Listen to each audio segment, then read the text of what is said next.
നമ്മൾ ഈ കഴിഞ്ഞ ക്ലാസ്സുകളിലൊക്കെ ഇന്ത്യൻ ഫിലോസഫിയെ പറ്റിയിട്ടാണ് സംസാരിച്ചുകൊണ്ടിരുന്നത്. ഇന്ത്യൻ ഫിലോസഫി തന്നെ നമ്മൾ ആസ്തിക ദർശനങ്ങളും നാസ്തിക ദർശനങ്ങളുമായിട്ട് രണ്ടായിട്ട് തിരിച്ചിട്ടുണ്ട്. ഇതിൽ ആസ്തിക ദർശനത്തെ പറ്റിയിട്ടുള്ള വീഡിയോകൾ ഈ ചാനലിൽ നോക്കിക്കഴിഞ്ഞാൽ കാണാൻ കഴിയും. ഇപ്പോൾ നാസ്തിക ദർശനങ്ങളിലെ 3 ദർശനങ്ങളായിട്ടുള്ള ബുദ്ധിസം, ജൈനിസം, ചാർവാകത്തിലെ ചാർവാക ഫിലോസഫി അല്ലെങ്കിൽ ചാർവാക സ്കൂൾ ഓഫ് ഇന്ത്യൻ ഫിലോസഫിയെ പറ്റിയിട്ടാണ് നമ്മളിന്ന് സംസാരിക്കാൻ പോകുന്നത്. ചാർവാക ഫിലോസഫി എന്തായിരുന്നു? ചാർവാക ഫിലോസഫി അല്ലെങ്കിൽ ആ ഒരു ചാർവാക എന്ന് പറയുന്ന ഒരു വാക്കിന്റെ ഒരു മീനിങ് എന്താ? ചാർവാക എന്ന് പറയുന്ന ഒരു വാക്കിന്റെ ലിറ്റററി മീനിങ് അല്ലെങ്കിൽ അക്ഷരാർത്ഥത്തിലുള്ള ഒരു മീനിങ് എന്താണെന്ന് വെച്ച് കഴിഞ്ഞാൽ, ചാർ എന്ന് വെച്ച് കഴിഞ്ഞാൽ സ്വീറ്റ് എന്നാണ് മീനിങ്. വാക്ക് എന്ന് പറഞ്ഞു കഴിഞ്ഞാൽ വേർഡ് എന്നാണ്, അതായത് മധുരമായ വാക്ക്, സ്വീറ്റ് വേർഡ് എന്നൊക്കെ ഉള്ള ഒരു മീനിങ് ആണ് ലിറ്റററി വരുന്നത്.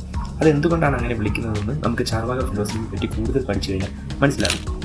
ചാർവാക ഫിലോസഫി ഒരു ഭൗതികവാദത്തെ ഉന്നയിക്കുന്ന അല്ലെങ്കിൽ ഭൗതികവാദം പറയുന്ന ഒരു ഫിലോസഫിയായിരുന്നു. അതുകൊണ്ട് തന്നെ ഈ ചാർവാക ഫിലോസഫി ഇന്ത്യൻ മെറ്റീരിയലിസം എന്ന് അറിയപ്പെടാറുണ്ട്. Pleasure is the ultimate end of the life, അതായത് പ്ലഷർ, ആനന്ദം മാത്രമാണ് നമ്മുടെ ജീവിതത്തിന്റെ പരമമായിട്ടുള്ള ലക്ഷ്യം, ആനന്ദം മാത്രമാണെന്നാണ് ചാർവാക ഫിലോസഫി പറഞ്ഞിരുന്നത്.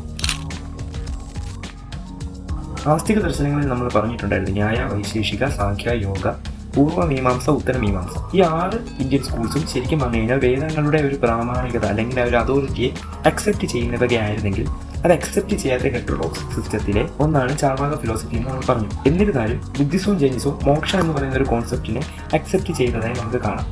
എന്നാൽ ചാർവാക ഫിലോസഫി ലൈഫ് ആഫ്റ്റർ ഡെത്തിനോ അല്ലെങ്കിൽ മോക്ഷയോ അല്ലെങ്കിൽ സ്വർഗമോ നരകമോ അല്ലെങ്കിൽ ആത്മാവെന്ന് പറയുന്ന ഒരു കോൺസെപ്റ്റിനോ ഇങ്ങനെ നമ്മുടെ 5 സെൻസസ് കൊണ്ട് നമുക്ക് അക്സെപ്റ്റ് ചെയ്യാൻ പറ്റാത്ത ഒരു കാര്യത്തിനെയും അവർ അക്സെപ്റ്റ് ചെയ്തതായി നമുക്ക് കാണാൻ കഴിയില്ല. അതുകൊണ്ട് തന്നെ ചാർവാക ഫിലോസഫി നമുക്ക് പ്രത്യക്ഷ പ്രമാണം എന്നും വിളിക്കാൻ കഴിയുന്നുണ്ടായിരുന്നു. ഇതുകൊണ്ട് തന്നെ പഞ്ചഭൂതങ്ങളായിട്ടുള്ള അഗ്നി, ജലം, വായു, ആകാശം, ഭൂമി, fire, water, air, ether, earth എന്ന് പറയുന്ന 5 എലമെന്റ്സിൽ നിന്നും അഗ്നി, ജലം, വായു, ഭൂമി എന്നിവയെ മാത്രമാണ് ചാർവാകന്മാർ അക്സെപ്റ്റ് ചെയ്തുകൊണ്ടിരുന്നത്. അതുകൊണ്ട് തന്നെ ചതുർമുഖവാദം എന്നും ചാർവാക ഫിലോസഫി അറിയപ്പെട്ടിരുന്നു. ഈ ഒരു കാര്യങ്ങളൊക്കെ കൊണ്ട് തന്നെ ഈ ചാർവാക ഫിലോസഫി അന്നത്തെ ജനങ്ങൾക്കിടയിൽ വളരെയധികം സ്പ്രെഡ് ആയിട്ടുണ്ടായിരുന്നു, ഒരു അക്സെപ്റ്റൻസ് കിട്ടിയിട്ടുണ്ടായിരുന്ന ഒരു ഫിലോസഫിയും കൂടെയാണ് ചാർവാക ഫിലോസഫി.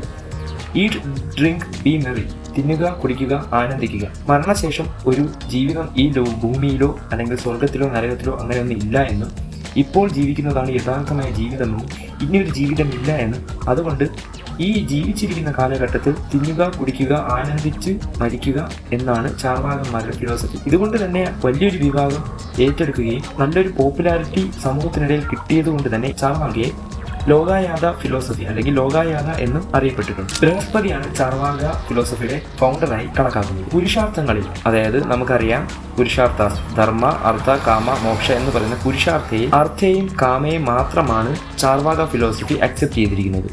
ചാർവാക ഫിലോസഫി ഒരു മെറ്റീരിയലിസ്റ്റിക് ആയിട്ടുള്ള ഒരു വേൾഡ് വ്യൂ ആയിരുന്നു കൊണ്ടുവന്നിരുന്നത്. അതുകൊണ്ട് തന്നെ എല്ലാ രീതിയിലുള്ള സൂപ്പർ നാച്ചുറൽ, സ്പിരിച്വൽ എക്സ്പ്ലനേഷനും ഈ ലോകത്തിന്റെ സ്പിരിച്വൽ അല്ലെങ്കിൽ സൂപ്പർ നാച്ചുറൽ ആയിട്ടുള്ള എല്ലാവിധ എക്സ്പ്ലനേഷനുകളെയും ചാർവാക റിജക്ട് ചെയ്തിരുന്നു. According to Charvaka, brain is responsible for the processing of sensory information and generation of thoughts and emotions. ബ്രെയിനാണ് ശരിക്കും പറഞ്ഞുള്ള എല്ലാ സെൻസറി ഇൻഫർമേഷൻ്റെയും നമ്മുടെ ചിന്തകൾക്കും ഇമോഷൻസിനും പ്രോസസ്സ് ചെയ്യാനുള്ള കാരണക്കാരൻ. അതുകൊണ്ട് തന്നെ കോൺഷ്യസ്നെസ് എന്ന് പറയുന്നത് ഒരു സെപ്പറേറ്റ് എൻറ്റിറ്റി അല്ലെങ്കിൽ ഒരു സെപ്പറേറ്റ് ആയിട്ടുള്ള ഒരു കാര്യമാണ് അല്ലെങ്കിൽ ഇൻഡിപെൻഡൻ്റ് ആയിട്ട് നമ്മുടെ ബ്രെയിനിൽ നിലനിൽക്കുന്നതാണ് എന്ന് ചാർവാക ഫിലോസഫി അക്സെപ്റ്റ് ചെയ്യുന്നില്ല. ഇത് നമ്മുടെ ഫിസിക്കൽ പ്രോസസ്സിന്റെ ഒരു ബൈ പ്രോഡക്റ്റ് ആയിട്ടാണ് ഈ കോൺഷ്യസ്നെസ് നിലനിൽക്കുന്നത്. അതിന് ചാർവാക ഫിലോസഫിയിൽ പറയുന്ന ഒരു എക്സാമ്പിളാണ്, എങ്ങനെയാണോ നമ്മൾ വെറ്റിലയും പാക്കും ചുണ്ണാമ്പും എല്ലാം ചേർത്ത് ചവച്ച് തുപ്പാൻ നേരത്ത് ചുവന്ന ഒരു കളർ വരുന്നത്, അതുപോലെയാണ് നമ്മുടെ പഞ്ചഭൂതങ്ങളിലെ 4 എലമെന്റ്സും കൂടെ ചേർന്ന് മറ്റൊരു പുതിയൊരു കാര്യം ഉണ്ടാകുന്നത്.